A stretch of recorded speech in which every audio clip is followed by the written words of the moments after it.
Hello and welcome to your educational show, The Class. I am your host, Abel Opio. Creative satisfaction lies in the hearts of the inventors who have labored patiently to finally witness the birth of their imaginations. This satisfaction need not to be impossible or unattainable, for in every individual there lies a creative and innovative capability. So do all these current car models turn you off? So do you think you can come up with something better? Maybe a mix of vintage and contemporary? Or maybe you'll come up with something that will have us all running to the banks. Now, you may not believe this, but this is a similar dream of millions of young Kenyans, Africans, and students in the third world today. They dream to one day be the creators of their own vehicles, televisions, airplanes, cookers, and the like. A day when they will not have to utilize the realized ideologies from the West and Eastern blocs. Sadly for them, their dreams seldom go beyond their imaginations. They can only fantasize, then in the end fly planes and drive cars made by their counterparts in Japan, the United States, Germany, and the likes. But then again, this is only possible if they manage to get to the relevant institutions. Many professions suffer due to this, such as journalism, medicine, and even teaching as a career. Students finding themselves in awkward positions, having to abide by rigid structures and systems. Systems which pay little or no attention to originality. Systems which shun creativity and education and training. Meet the genius behind what could be the answer to many motorist problems. Maurice has had no prior training in dealing with electronic equipment. He prefers to rely on his skills that he has acquired from a lifetime of taking gadgets apart and then try to create something new.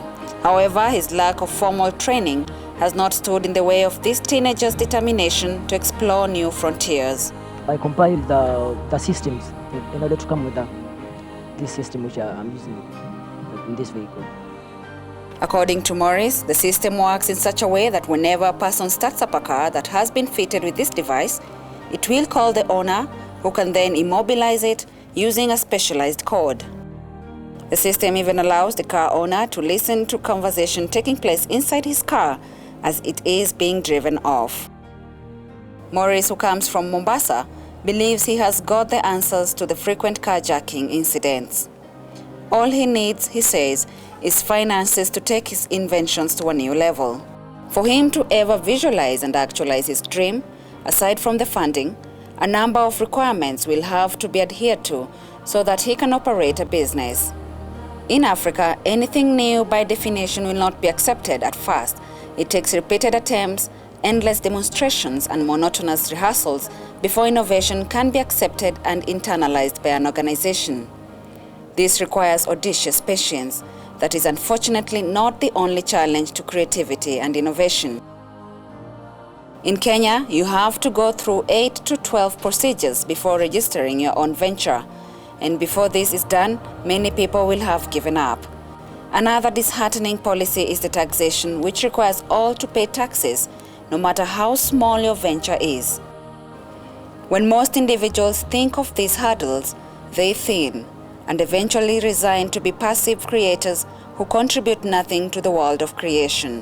One thing Africa as a continent and the rest of the third world is yet to come to terms with is that for one to be considered creative, he or she must contribute something different from what has already been done before. In order to promote creativity and innovation, the government should reorganize the educational system to meet the challenges which are vital to economic competitiveness. Africa as a whole should aid the West and set aside funding that will cater for the creation of institutions that can manage and develop student creative and innovative skills.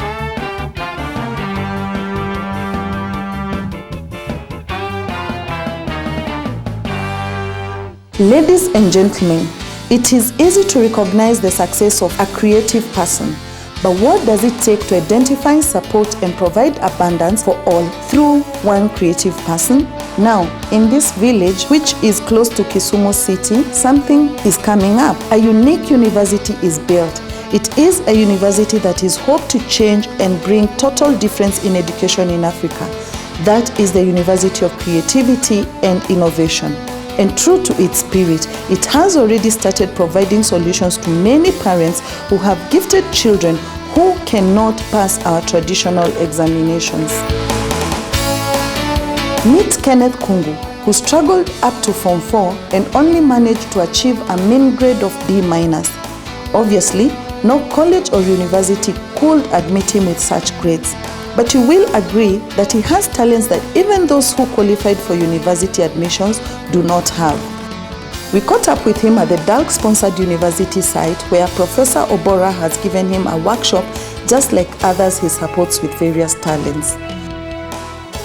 Sit back, listen, and make your own conclusions. In Kenya, this robot can be used in places like Westgate attack, like terrorists. It can be used like the places of terrorists. Maybe a journalist wants to cover an inside story about what's happening in the Westgate attack. So what that person will do is send the signal to the robot by commanding the robot. Then the robot will go maybe inside the Westgate, take the photograph of what's happening inside, and maybe send the signal into the phone. So inside the phone here, there's a Bluetooth. The Bluetooth I can send into the computer. Then from the computer, I'm able to put it live on television, and people from KTN Citizen or KISS TV can see it live on what's happening there. So the first phone over here, this phone is like a remote control. Yeah. So this you can move even in many places that you want to move. Kuingia kwa secondary school, nimefanya Form 1, Form 2, fika Form 3, nilipata habari kwa mwalimu mmoja, akaniambia huyu mtoto anaweza kufanya maajabu. Na sikuchukua hiyo kitu serious. Nimeona kama yeye aendelee na somo. Akasoma, akamaliza Form 4, akapata D. Aliporudi nyumbani, sasa alikuwa ameleta waya mingi sana. Sasa mpaka sisi tukasema hapana, wewe umefail, rudi kwa shule. Ken is my second born child. Ken, when he was growing up, he was very active. Everything he wanted to do. He never started school as any other child. So when he joined school in class 1, he was very good, especially in mathematics.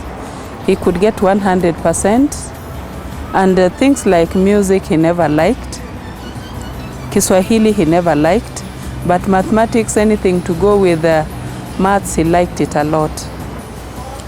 To make him sit in class for over 20 minutes was a problem.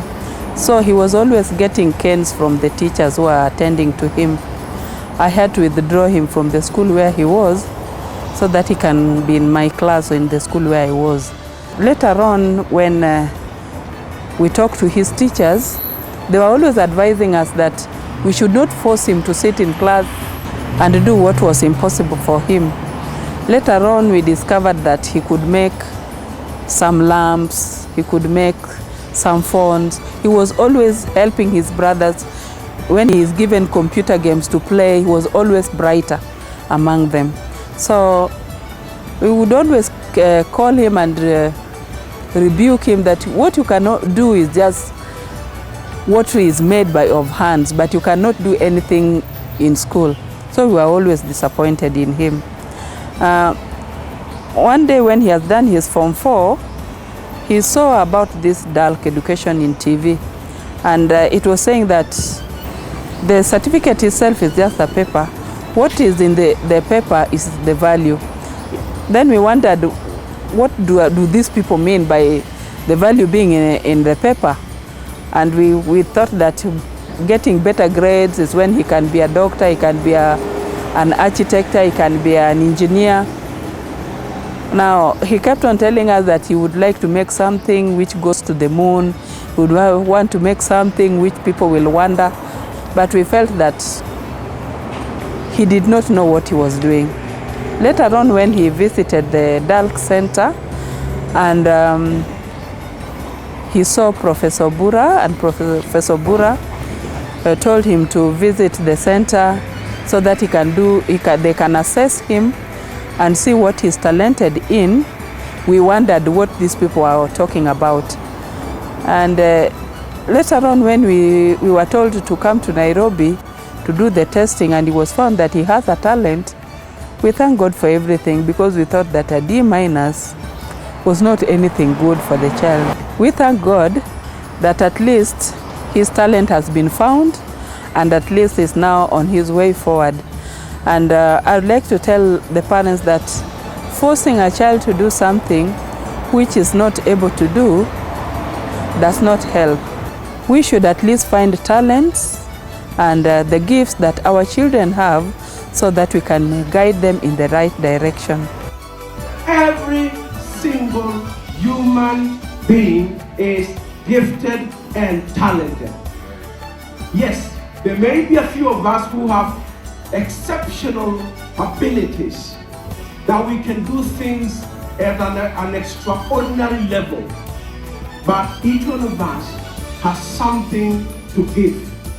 Nobody was born with nothing. We have boxed everybody into a narrow pipe, that if you are not good in academics, you are good for nothing. No, it's not fair. We have just seen a young man who scored a D, but today he created a robot, which has immense potential. If you're a good musician, take it to the top. If you're a good artist, take it to the top. If you're a good professor, take it to the top. And if you want to be a politician, go also to the top. If you or your organization wishes to participate in this program, please write to us, the African Federation for Gifted and Talented.